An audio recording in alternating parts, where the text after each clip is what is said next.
When Yomaoka was a brash student, he visited the master Dukkon. Wanting to impress the master, he said, "There is no mind, there is no body, there is no Buddha. There is no better, there is no worse. There is no master, there is no student. There is no giving, there is no receiving. What we think we see and feel is not real. None of these seeming things really exist." Dokuan had been sitting quietly smoking his pipe and saying nothing. Suddenly, he picked up his staff and gave Yamoka a terrible whack. Yamoka jumped up in anger. Dokuan said, "Since none of these things really exist and all is emptiness, where does your anger come from? Think about it."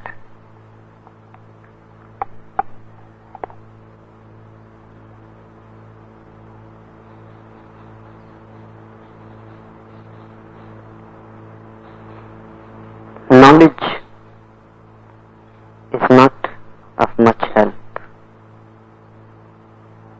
Only being can become the vehicle for the other soul. You can go on thinking, accumulating information, but those are paper boats. They won't help in an ocean voyage. If you remain on the shore and go on talking about them, it is okay. Paper boats are as good as real boats if you never go for the voyage. But if you go for the voyage, then you will be drowned with paper boats. And words are nothing but paper boats, not even that much substantial. And when we accumulate knowledge, what we do? Nothing changes inside. The being remains absolutely unaffected. Just like dust, information gathers around you. Just like dust gathering around a mirror. The mirror remains the same, only it loses its mirroring quality. Your consciousness remains the same. What you know through the mind makes no difference, only it becomes worse, because accumulated knowledge is just like dust around your mirroring consciousness. The consciousness reflects less and less and less. The more you know, the less aware you become. When you are completely filled with scholarship, borrowed knowledge, you are already dead. Then nothing comes to you as your own. Everything is borrowed and parrot-like. Mind is a parrot. I have heard it happened in the days of Joseph Stalin. A man, a very prominent communist, came to the Moscow police station and reported that his parrot is missing. The chief at the police station asked, because this man was a very prominent communist.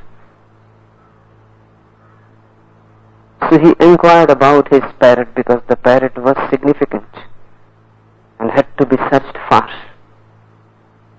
In his inquiries he asked, "Does the parrot talk?"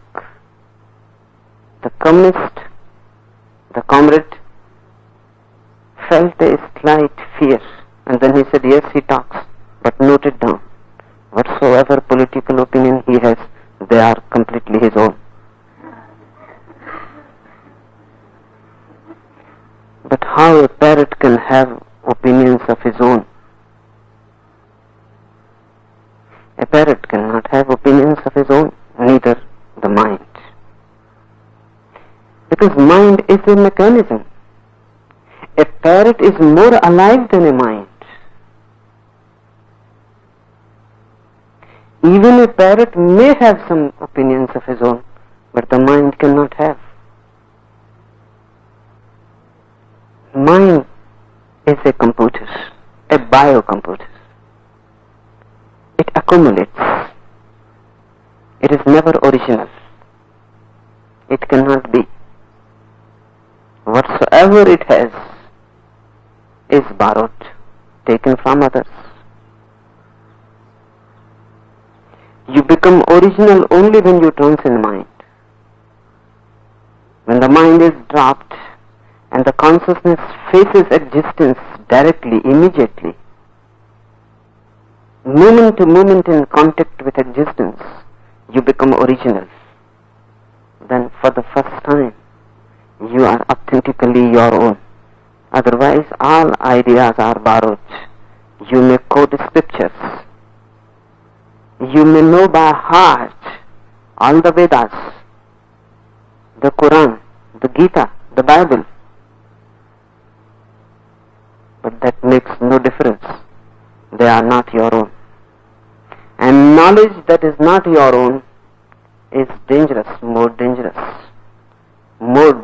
than ignorance, because it is a hidden ignorance, and you will not be able to see that you are deceiving yourself. You are carrying false coins and thinking that you are a rich man, carrying false stones and thinking that they are Kohinoors. Sooner or later, your poverty will be revealed. Then you will be shocked.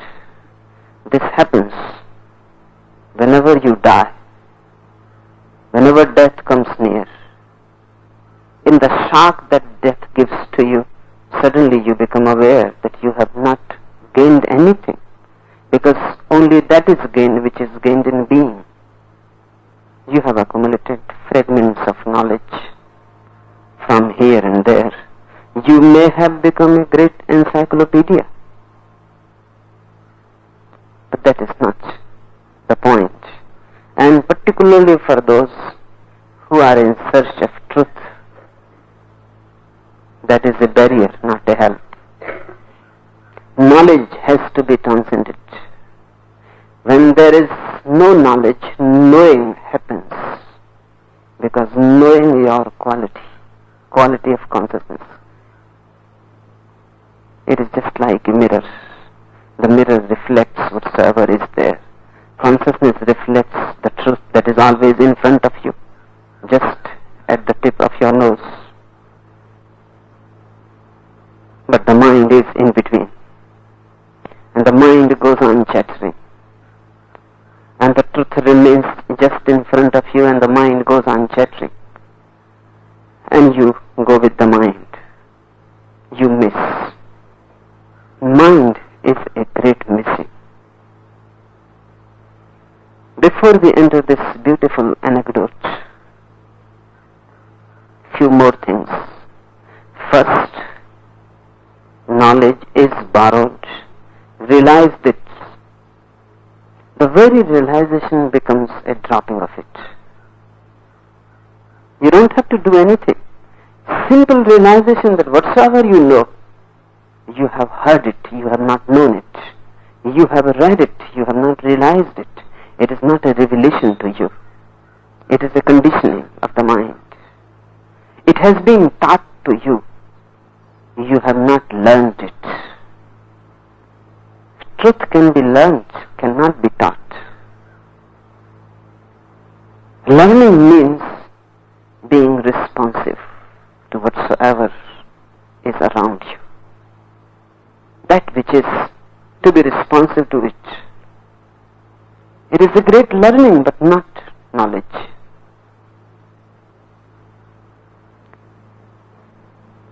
There is no way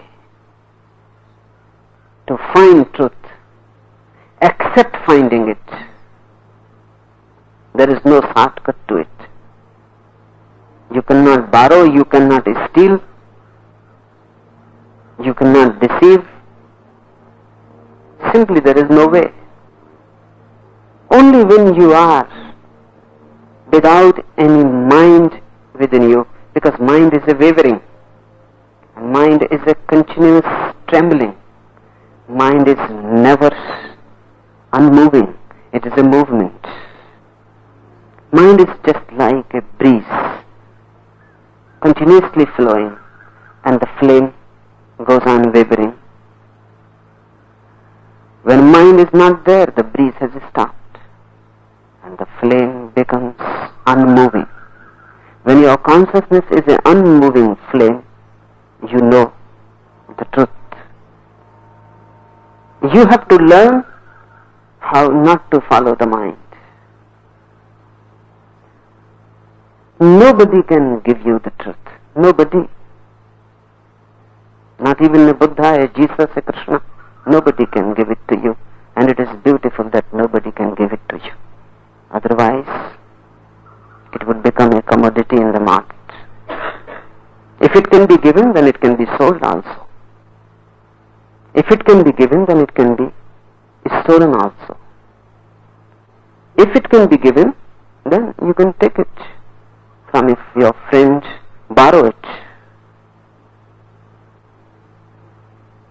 It is beautiful that truth is not transferable in any way. Unless you reach it, you cannot reach. Unless you become it, you never have it. It is not something you can have. It is not a commodity, a thing, a thought. You can be, but you cannot have it. In the world, in this world, we can have everything. Everything can become a part of our possession. Truth can never be possessed. Because there are two things which can be possessed, thought and thing. Things can be possessed. Thoughts can be possessed. Truth is neither. Truth is being. You can become it, but you cannot possess it. You cannot have it in your safe. You cannot have it in your book. You cannot have it in your hand. When you have it, you are it. You become truth. It is not a concept. It is a being itself.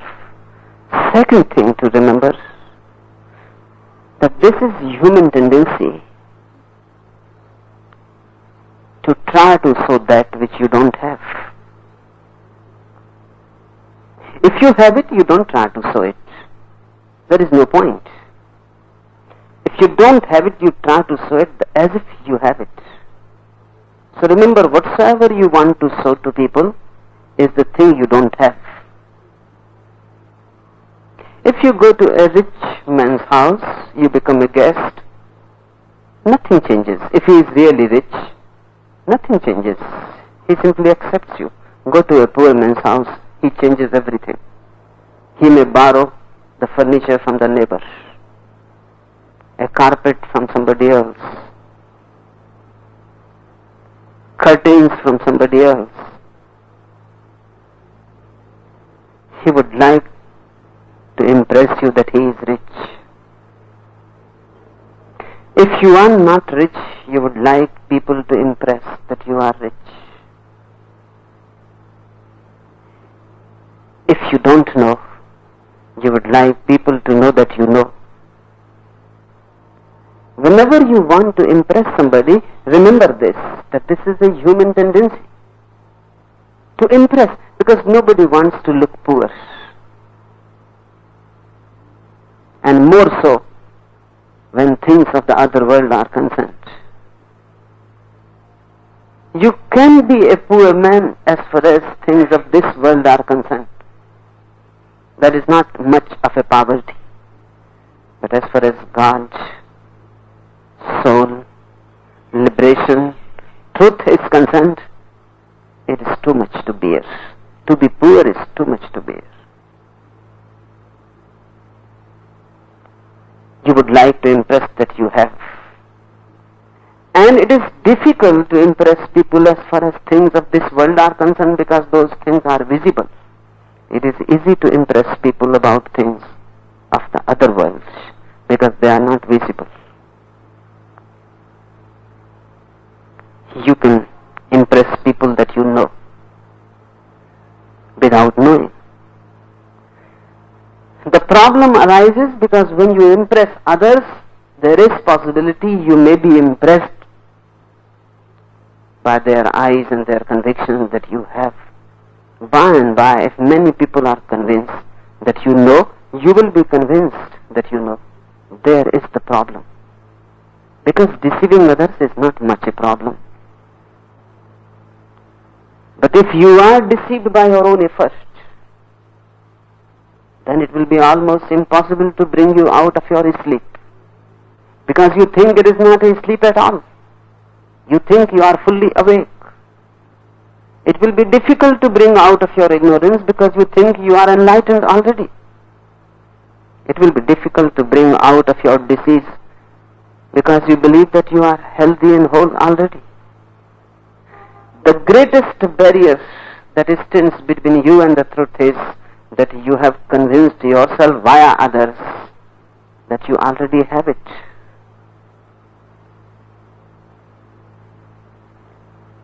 So it is a vicious circle. First, you try to convince others, and you can convince others because the thing is invisible. One thing. Second thing, because others also don't have it, so they don't know. You go and start talking about God and go on talking. Sooner or later people will start thinking that you have known about God, because they also don't know. Except the word God, they don't know anything about. And you can be very clever and cunning about theories, philosophies, argumentative.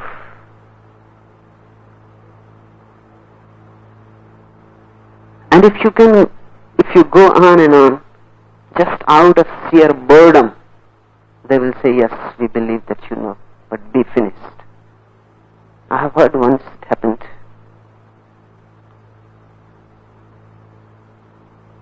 There has been one great mystic, Balsam, a Jew, a Hasid. A scholar came to see him, a pretender. And all scholars are pretenders. Because by scholar I mean you know something through the scriptures, words, language. You have not encountered the reality yourself. And he started talking about old prophets in the Old Testament and commenting about everything borrowed, of course, unoriginal, foolish on his part because he is talking to a man who knows. Balsam listened out of compassion, and then in the end he said, too bad, had the great Maimonides known you. Maimonides is a Jewish philosopher, a very great philosopher. The pretender was very happy, overjoyed with this compliment, that had great Maimonides known him. So he asked, I am so happy that you recognize me and you have given me recognition. Just one thing more. Why do you say, too bad, had great Maimonides known you? What do you mean? Please tell me this, what do you mean? Said Balsam. Then you would have bored him, not me.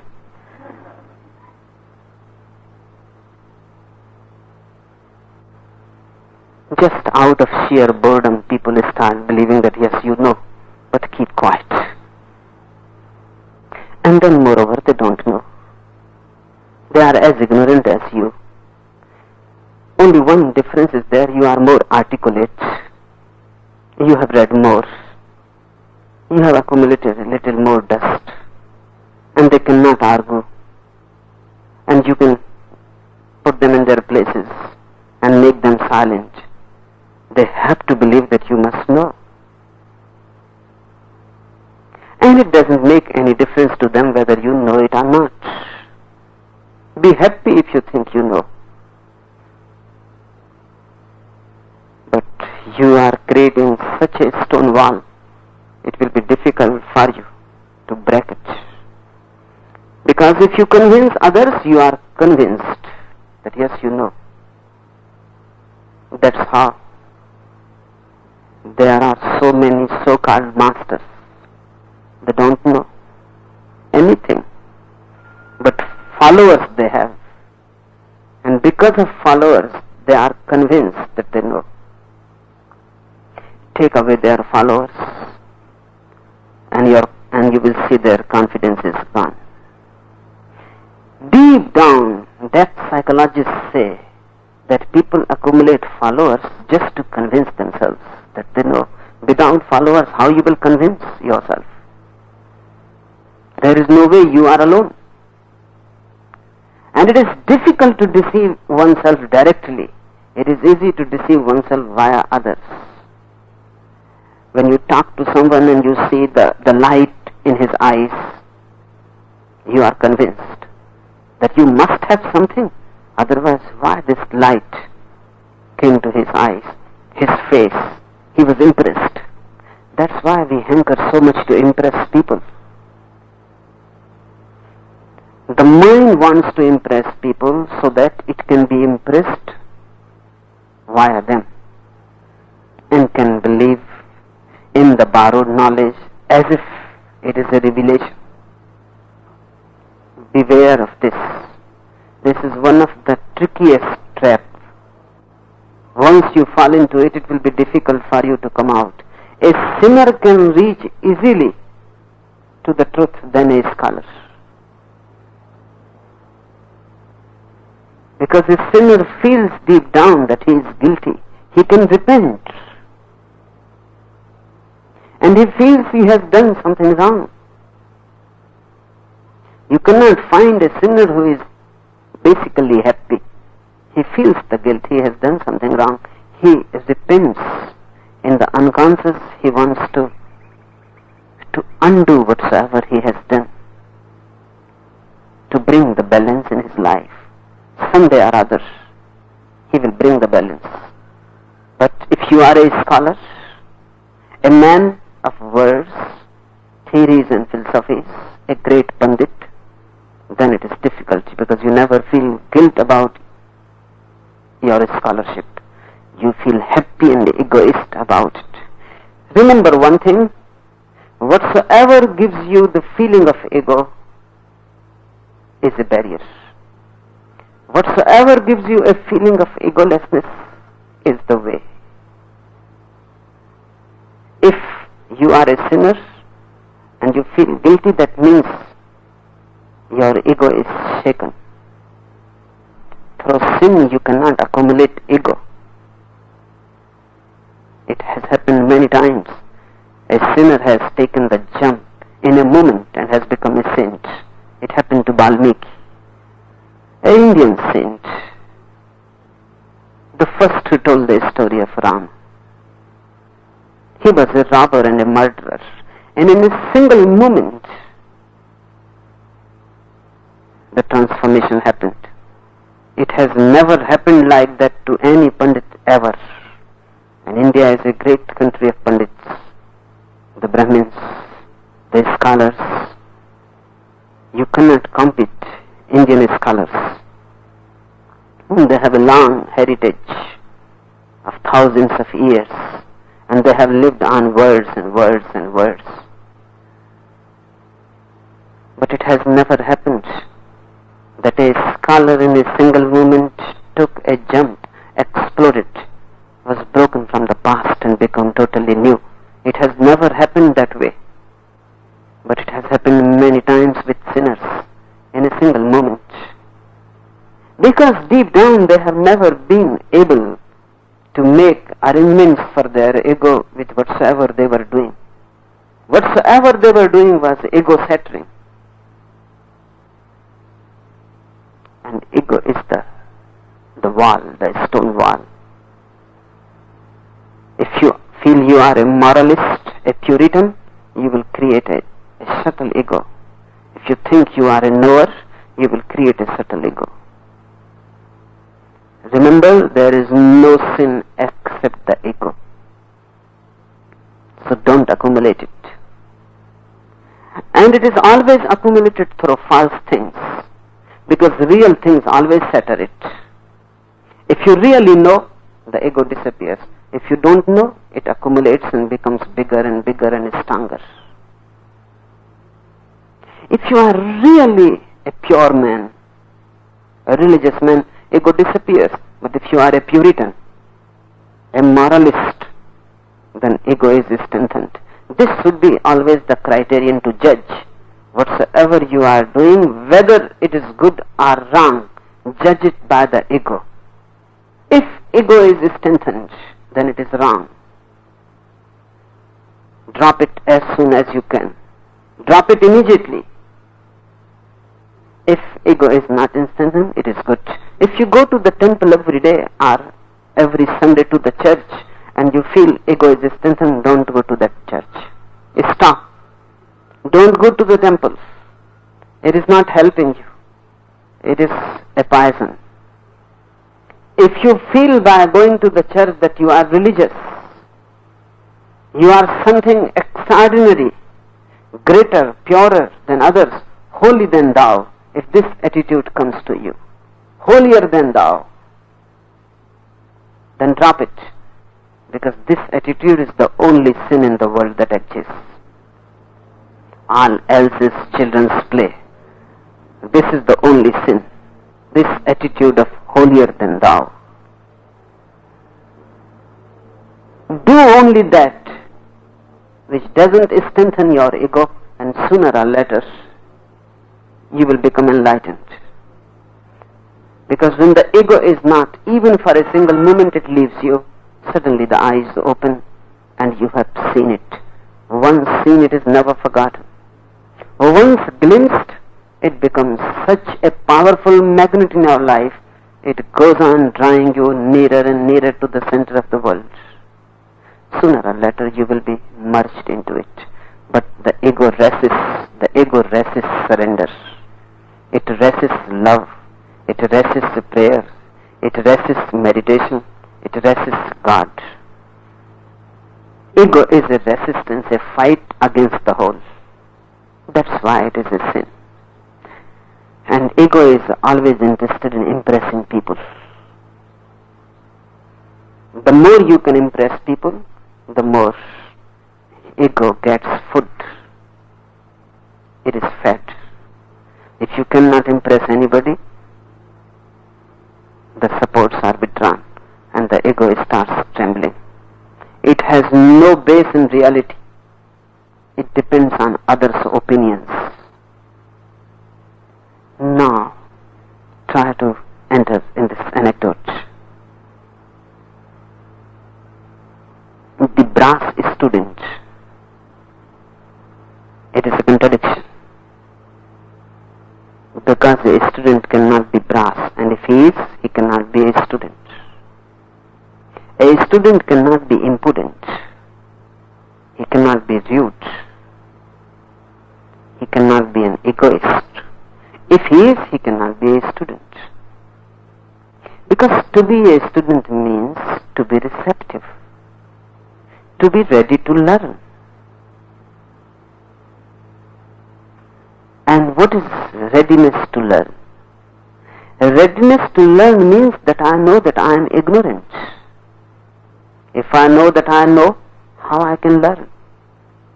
The doors are closed. I am not ready to learn. Really, I am ready to teach. It happened once in a Zen monastery. A man came. He wanted to be initiated.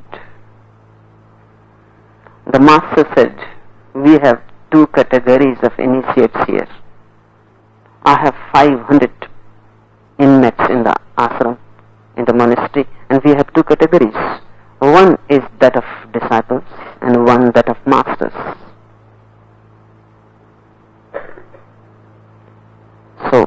category you would like to join.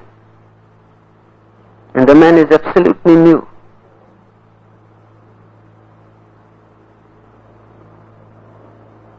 Even he felt a little hesitation.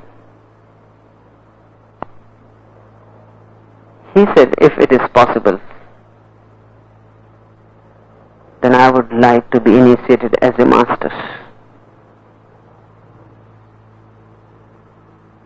And the master was just joking. He was just joking and wanted to look to the deeper unconscious. Everybody would like to be a master. And even if you become a disciple, you become only as a means. Just as a means to become a master. You have to pass through it. It is a compulsion. Otherwise, how you can become a master? So you have to be a disciple. But the search of the ego is to be the master. The ego would like to teach, not to learn. And even if you learn, it is learning with the idea how to get ready to teach. You listen to me.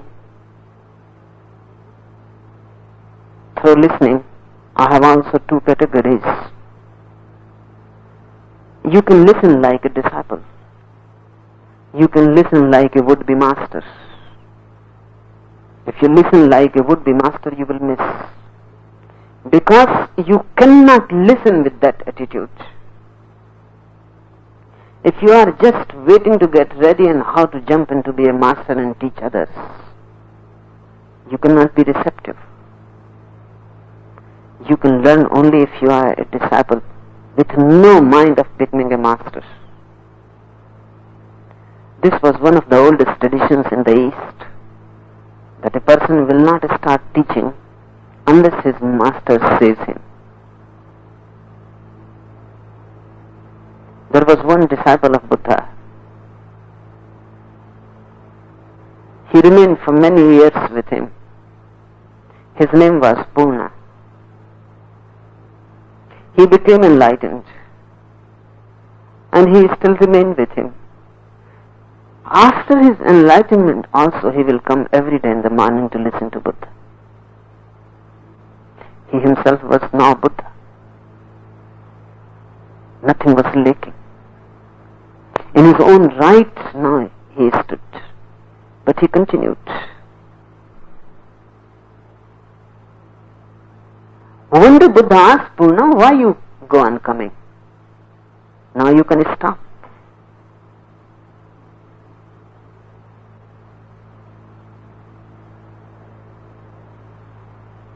And Purna said, unless you say, how I can stop? If you say so, it is okay. Then he stopped coming to Buddha's lectures. But he remained just like a shadow moving with the Sangha, with the ardor. Then after a few years again, Buddha said, Purna, why you go on following me? You go and teach people. You need not be here with me. And Purna said, I was waiting when you say I will go. I am a disciple. So whatsoever you say, I will do. If you say, it's okay. So where should I go?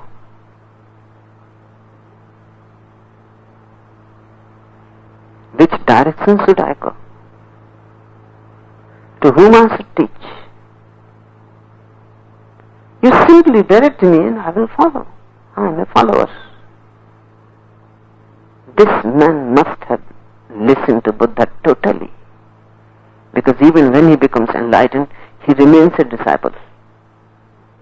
And there are people absolutely ignorant, and they are already masters. Even if they are listening with an attitude that sooner or later they have to teach. You listen just to tell to others what you have learned. Drop that idea completely from the mind, because if that idea is there, if the would-be master is there, the disciple cannot exist with that idea. They never coexist. A disciple is simply a disciple. One day it happens he becomes a master. But that is not the end. That's just a consequence. Just by being a learner, one becomes wise. That is a consequence, not the goal. If you simply learn to become wise, you will never learn. Because to be wise is an ego goal, an ego trip. And if you are just waiting to ripe, mature, and become a master, and this disciplehood is just a passage to be passed, sooner the better. Has to be finished. You are not happy in it. You would like to end it. You are not a disciple and you will never be a master. Because when a disciple ripens, he becomes a master spontaneously. There is not a goal to be followed. It happens as a byproduct. The brass student, impudent, rude, thinking that he already knows. And that is the only impudence that can happen to a mind, that you already know. When Yamoka was a brass student, he visited the master Dakuan. Wanting to impress the master, he said, "These Yamokas come to me almost every day. I have met many. This Yamoka is a type. People come to me, and sometimes I enjoy it very much. Once it happened, a man came. He talked for 1 hour, talked the whole Vedanta,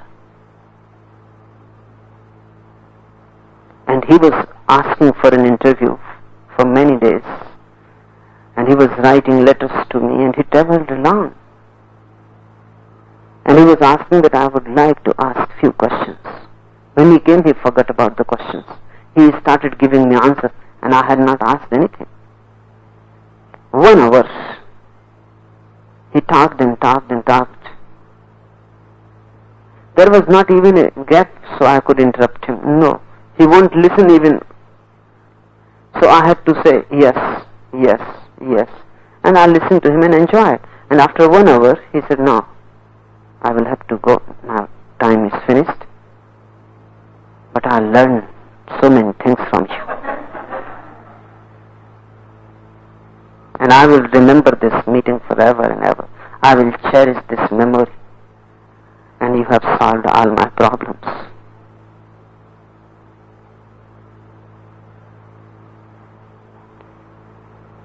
Really, this was his problem, that he wanted to talk and say things and give some knowledge to me. And he was very happy because I listened. And he remained the same, and he went away happy. People come to me and they say that, of course they know that all is Brahma. India is too much burdened with knowledge. And fools have become greater fools because of that burden. Because they all know. And they talk as knowers. And they talk about that all is Brahma. The reality is non-dual. And then they ask that my mind is very tense. Can you suggest something? If you know that non-dual is existence, if you know that the two does not exist, how you can be troubled and tense? If you know this, all trouble is gone, or worry dissolved, anguish disappears. But if you say to them that you don't know, they won't listen.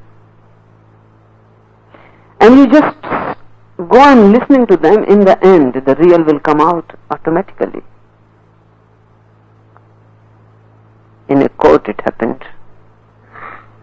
A man was charged of stealing a pocket watch. And the man whose pocket watch was stolen was a little short-sighted, and his eyes were weak, and he could see only with his specs, and he had forgotten his specs somewhere, and then on the street this man cut his pocket and took the watch. When the judge inquired that, can you recognize this man, this man has taken your watch? The man said, it is difficult because my eyes are weak and without specs I cannot see rightly and everything is a little blurred. So I cannot say exactly whether this man or not, but my watch is stolen and I feel this is the man. And because there was no other eyewitness or anything and it could not be proved, the magistrates had to free the man. And he said, no, you can go, you are freed. But the man looked a little puzzled. The judge said, no, you can go, you are freed. The man still looked puzzled and the judge asked, do you want to ask anything? He said, yes. Can I have the watch? Can I keep it?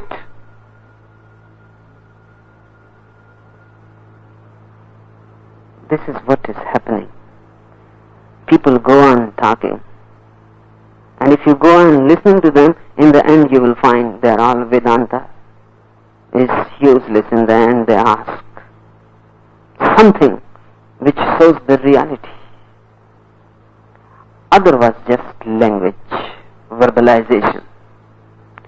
This Yamoka visited the master Dakuan. Dakuan is an enlightened man, one of the most loved in Japan, one of the most respected. Wanting to impress the master, he said, when you want to impress a master, you are a fool. You are a perfect, stupid man. You may want to impress the whole world, but don't try to impress a master. At least there, open your heart. Don't talk nonsense. At least there, be true. If you go to a doctor, you expose all your diseases to him. You allow him to diagnose, to examine. You tell everything whatsoever there. You don't hide anything. If you hide from a doctor, then why in the first place go to him? Go on hiding.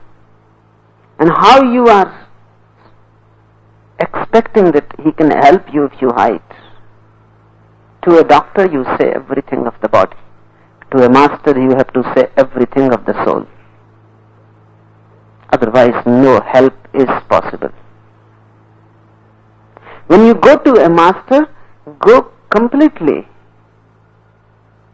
Don't create a barrier between him and you of words. Say only whatsoever you know. If you don't know anything, say I don't know. When P.D. Ouspensky came to Gurdjieff, he was a great scholar, already world famous, more known in the world than Gurdjieff himself. Gurdjieff was an unknown fakir in those days. He became known through Ouspensky. Ouspensky has written a great book before he met Gurdjieff. The book is really rare because he talks as if he knows. And he is such an articulate man that he can deceive. The book is Tertium Organum, third canon of thought, and really one of the rarest book in the world. Even ignorance can sometimes do things. If you are skillful, you can do even with ignorance.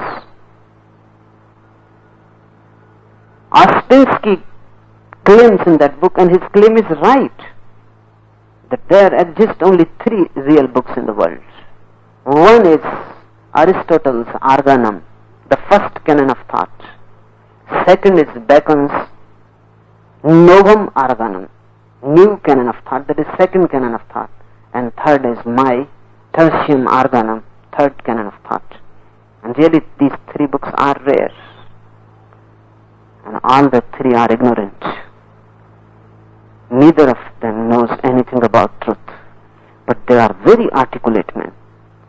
They really have done a miracle without knowing about truth, and they have written beautiful books. They have almost come around. Approximately they have reached.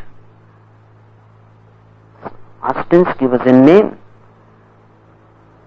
When he came to Gurdjieff was nobody. Of course he came with the knowledge. But Gurdjieff was a man of being. Really a man of no knowledge. Very substantial being. What he did something beautiful. He remained silent. Ouspensky waited and waited and waited, became fidgety. He started perspiring before this man because he simply remained silent, looking at him, and it was so awkward, and his eyes were very, very penetrating. If he wanted to, he could burn you with his eyes. And his face was such that if he wanted to, he could simply shake you out of your being with his face. If he looked in you, you will feel very uneasy. And he remained like a statue.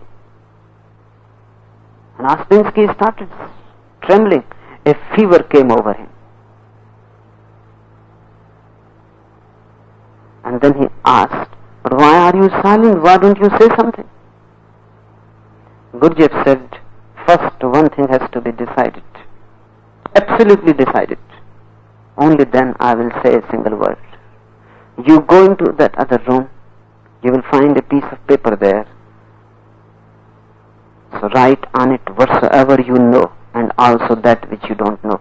Make 2 columns, one of your knowledge, one of your ignorance. Because whatsoever you know, I need not talk about it. We are finished with it. You know it, no need to talk. Whatsoever you don't know, I will talk about it." Ouspensky has reported that he went into that room, sat on a chair, took the paper and the pencil, and for the first time in his life realized that he doesn't know anything. This man destroyed his whole knowledge. Because for the first time with awareness he was going to write that I know God. How to write? Because I don't know. I know truth. How to write? Ouspensky was authentic. He came back after half an hour, gave a blank sheet to Gurdjieff and said, "Now you start work, I don't know anything." And Gurdjieff said, "How you could write Tertium Organum? You don't know anything, and you have written the 3rd canon of thought." As if people go on writing in their sleep, go on writing in their dreams, as if they don't know what they are doing, they don't know what is happening through them. Wanting to impress the master, Yamoka said, "There is no mind, there is no body, there is no Buddha. There is no better, there is no worse, there is no master, there is no student, there is no giving, there is no receiving. What we think, we see and feel is not real. None of these seeming things really exist. This is the highest teaching, the ultimate truth. This is the essence of the whole tradition of Buddha. That Buddha says everything is empty. That's what we were talking when I discussed with you, Suzanne. Everything empty. Everything is just relative. Nothing exists absolutely. But this is the highest realization. But you can read it in a book. If you read it in a book and say, it is simply stupid. There is no mind, there is no body, there is no Buddha. Buddha has said that I am not. But when Buddha says, it means something. When Yamoka says, it means nothing. When Buddha says, it is very, very significant, I am not. He says, even I am not. So be more alert, you cannot be. This is my realization, he says, that personality is just like a wave or a line drawn on the water. It is a form, and form is continuously changing. The form is not truth. Only the formless can be the truth. Only the unchanging can be the truth. And Buddha says, it may take 70 years for your form to disappear, but it disappears. And that which was not one day, and again one day is not, could not be in the middle. I was not one day. I will not be one day. I am two sides, nothing, and just in the middle I am. This is not possible. How between two non-existences existence can exist? How between two emptinesses there can be something substantial? Must be a false dream. Why in the morning you say that the dream was false? It was. But why you say it was false? What is the criterion of its being false or true? How you judge? And everybody in the morning says, I dreamt and the dream was false. Dream means the false, but why? This is the criterion that in the evening it was not there. When I went to sleep it was not there. When I came up again out of sleep it was not there. So how it can be in the middle? The room is real. The dream is false. Because when you went into sleep the room was there. When you came out of sleep the room is there. The room is real, the dream is false, because the dream has two nothingnesses around it. And between two nothingnesses, nothing can exist.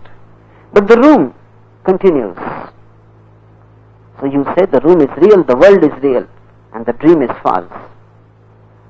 A Buddha has awakened out of this world, and he sees just like the dream, your world is also false. He has awakened out of this great dream which we call world. And then he says that it was not there. Now it is again not there. So how it can be in the middle? Hence Buddhas, Sankaras go on saying the world is illusory. It is a dream. But you cannot say it. You cannot just take the words and repeat them. This Yamoka must have heard, must have learnt, read, studied. He is repeating like a parrot. There is no mind. There is no body. There is no Buddha. There is no better. There is no worse. Because all are relative. Remember, Buddha calls anything relative false, anything absolute true. Absoluteness is the criterion of truth, relativity is the criterion of a dream. Try to understand this because this is basic. You say, your friend is tall. What do you mean?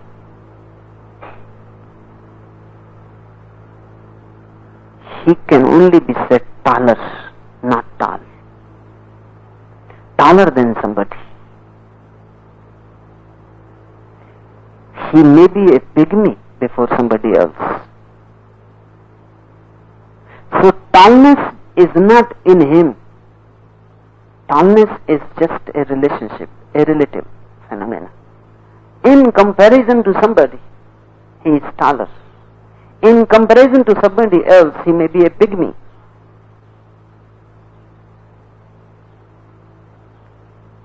So who he is? Is he a pygmy or a tall man? No, these two things are relativities. In himself, who is tall or pygmy? In himself, he is neither tall nor pygmy. That's why Buddha says, the better does not exist, the worse does not exist. Who is a sinner and who is a saint? Look, if there are only saints in the world, will there be any saint? If there are all sinners in the world, will there be any sinners? The sinner exists because of the saint. The saint exists because of the sinner. They are relativities. So if you want to be a saint, you will create a sinner.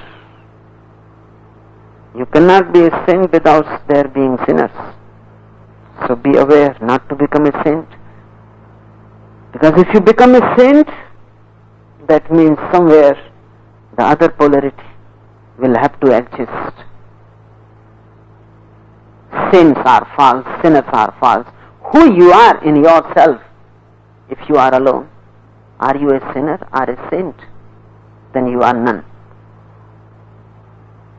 Look into that reality which you are without related with anything else.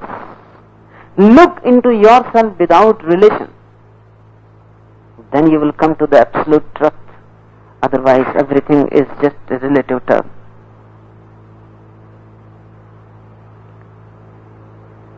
Relativities are dreams. The reality is not a relativity. It is the absoluteness. Who you are. If you go inside and you say, I am light, you are dreaming again. Because what light can mean without darkness?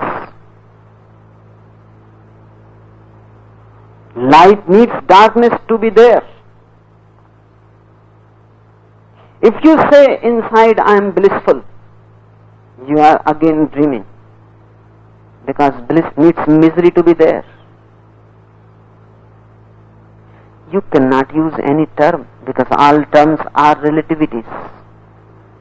That's why Buddha says we cannot use any term. Inside there is emptiness. This emptiness is also not against fullness. This is just to say that all terms are empty. In absolute truth, no term applies. You cannot say anything. Buddha will not be in agreement with Hindus to say that the reality is Satchidanand. Because he says Sat exists because of Asit. Chit exists because of Achit. Anand exists because of Dukh. Sat is existence.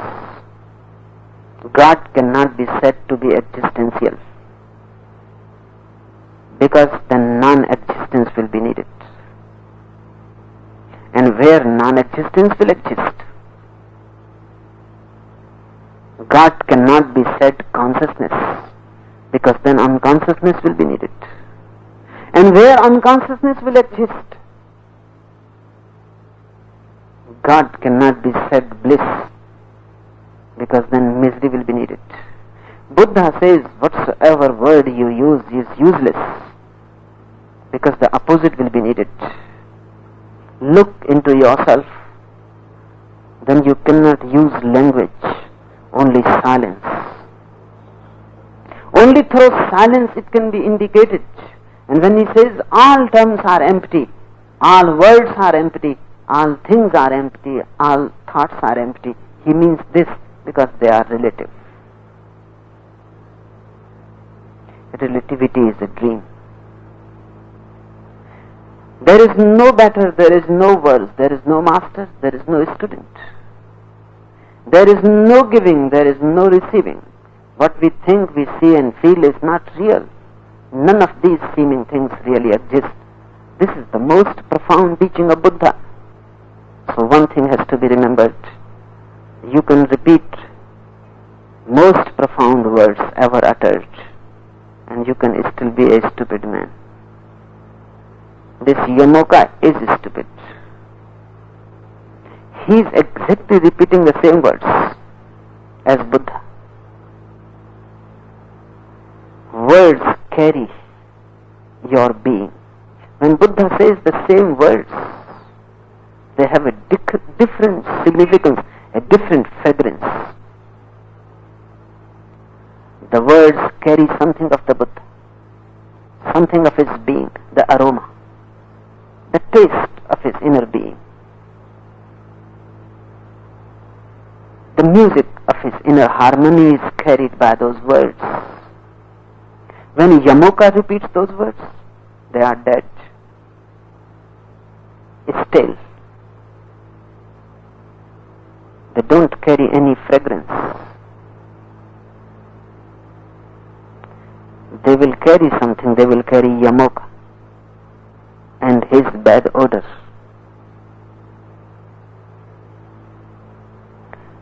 Remember, just by repeating Gita, don't think anything is going to happen.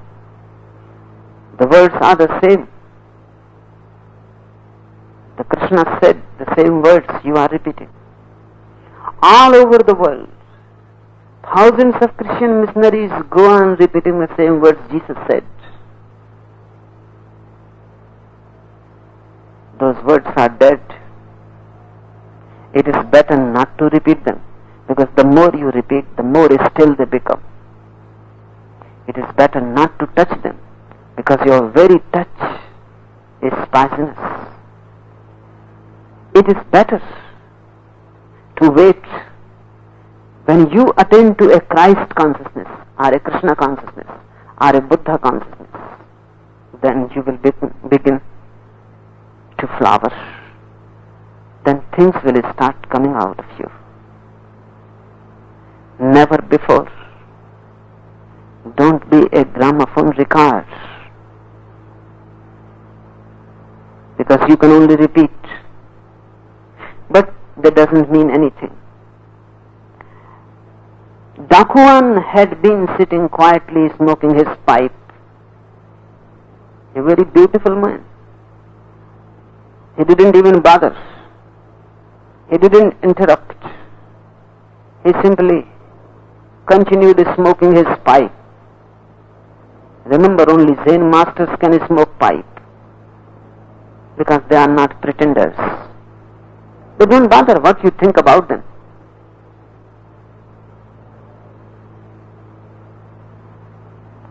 They don't bother. They are people at ease with themselves. You cannot think a Jain Muni is smoking pipe, or a Hindu sannyasi is smoking pipe. Impossible. These are men of rules, regulations.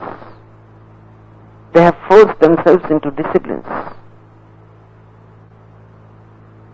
No need to smoke a pipe if you don't want. But if you want, then don't force something dead upon you, because that desire will remain somewhere hidden, and that desire will disturb. And why? If you want to smoke a pipe, why not smoke it? What is wrong in it? You are as false as the pipe and the smoke. And the smoke and the pipe is as true as you. But why not? Deep down, you want to be extraordinary, not ordinary. Smoking a pipe will make you very ordinary. This is how ordinary people are doing. Smoking pipe, drinking tea and coffee, and laughing and joking. This is how ordinary people are doing. You are a great saint. How can you do ordinary things in an ordinary way? You are very extraordinary. To pose extraordinariness You drop many things. Nothing is bad in dropping them. If you don't like it, it's okay. Because no need to force yourself to smoke a pipe just to say that you are ordinary. No need, because this is how the mind goes. No need to do anything if you don't want. But if you want, then don't pose yourself. Don't try to have a mask of seriousness. Then be simple. Nothing is wrong if you are simple. Everything is wrong if you are not simple. This man, Dokuan, must be a simple man. Dokuan had been sitting quietly, smoking his pipe, very meditative, just relaxing, listening to this pretender and saying nothing. Suddenly, he picked up his staff and gave Yamoka a terrible whack. Zen masters carry a staff. For such people, they are very gentle people, but very authentic. And there are people who will not listen to words, who can listen only to a whack. If you talk to them, they won't listen. They will talk still more. They need a shock treatment. Suddenly he picked up his staff and gave Yamoka a terrible whack. Yamoka jumped in anger. Dakuan said, since none of these things really exist and all is emptiness, where does your anger come from? Think about it. He has created a situation, and only situations are revealing. He could have said that whatsoever you are saying is just information borrowed. That won't make much difference, because the man sitting before him is fast asleep. Just talking will not bring him out of it. It may even help him more. He may start arguing. Rather than doing that, Dakuan did the right thing. He hit by his staff hard. Suddenly, because Yamoka was not ready for it. Unexpectedly it came. It was so sudden, he could not manage his character accordingly. He could not manage a false pose. For a moment, the wake was so sudden, the mask slipped and the real face came out. Just by talking, it was not possible. Dakuan must have been very compassionate.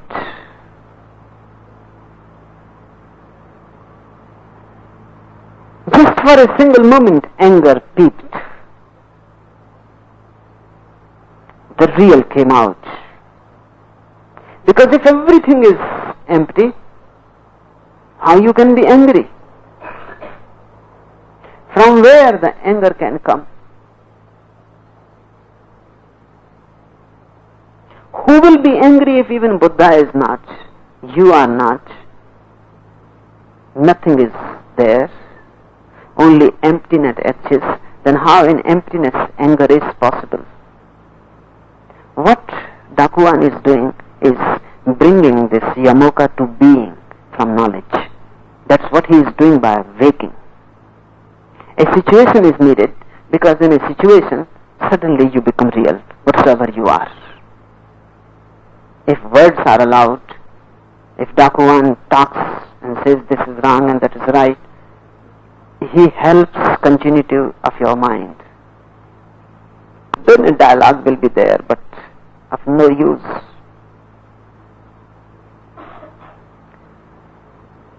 He gives a shock. He brings you back to your reality. Suddenly, all thinking disappears. Yamoka is Yamoka, not a Buddha. He was talking like a Buddha.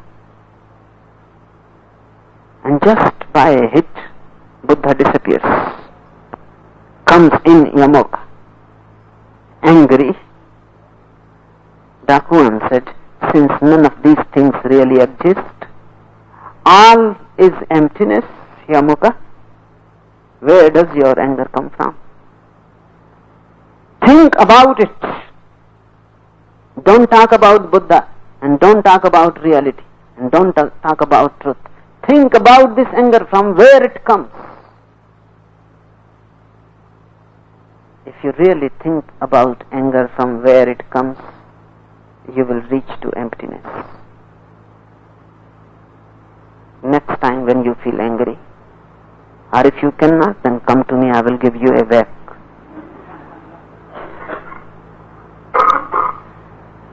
I go on giving, but my whacks are more subtle than Dakuan's. I don't use a real staff. It is not needed.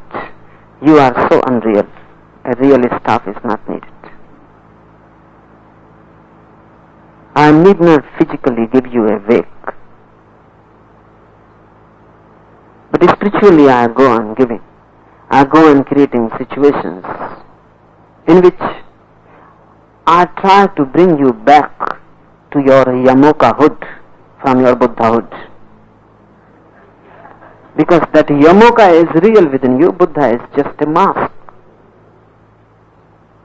And remember, Yamoka has to live, not the mask. Yamoka has to breathe, not the mask. Yamoka has to digest the food, not the mask. Yamoka will fall in love. Yamoka will be angry. Yamoka will have to die, not the mask. So better you are freed from the mask and brought back to your Yamoka-hood. Remember, Buddha cannot be a mask. If Yamoka goes on deeper in himself, he will find Buddha there. And how to go deeper in you? Follow anything that comes from within. Follow it back. Retrace back. Anger has come, close your eyes. It is a beautiful moment. Because anger has come from within. From the very center of your being it comes. So just look backwards, move. Just see from where it is coming. From where? What you do ordinarily and what this Yamoka could have done. He will think because of this Dakuan, the anger has been created. Because he waked me, that's why anger is created. He will look at Dakuan as the source. Dakuan is not the source. He may have waked you, but he is not the source. If he waked Buddha, anger would not come. It is Yamoka. Go back. Don't look out at the source, otherwise this beautiful moment of anger will be lost. And your life has become so false that within a second you will put the mask again and you will smile and you will say, yes, Master, you did a very good thing. The false will come in soon. So don't miss the moment. It is just a split second when the anger has reached, and anger is true. It is truer than what you are saying. The words of Buddha are false on your mouth. Your anger is true because it belongs to you. All that belongs to you is true. So find the source of this anger, from where it is coming. Close your eyes and move inwards before it is lost. Go backwards to the source and you will reach to emptiness. The more backwards you go, the more inwards, deeper you move. A moment comes when there is no anger. Inside, at the center, there is no anger. Now, Buddha will not be a face, a mask. Now something real has been penetrated. From where the anger comes, it never comes from your center. It comes from the ego. And ego is a false entity. If you go deeper, you will find it comes from the periphery, not from the center. It cannot come from the center.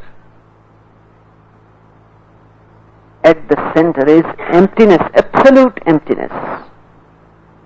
It comes only from the ego. And ego is a false entity created by the society, a relativity, an identity. Suddenly, you are waked and the ego feels hurt. Anger is there. If you help somebody, you smile at somebody, bow down to somebody, he smiles. That smile is coming from the ego. You appreciate, you give compliments to somebody, you say how beautiful you are. And the woman smiles. That smile is coming from the ego.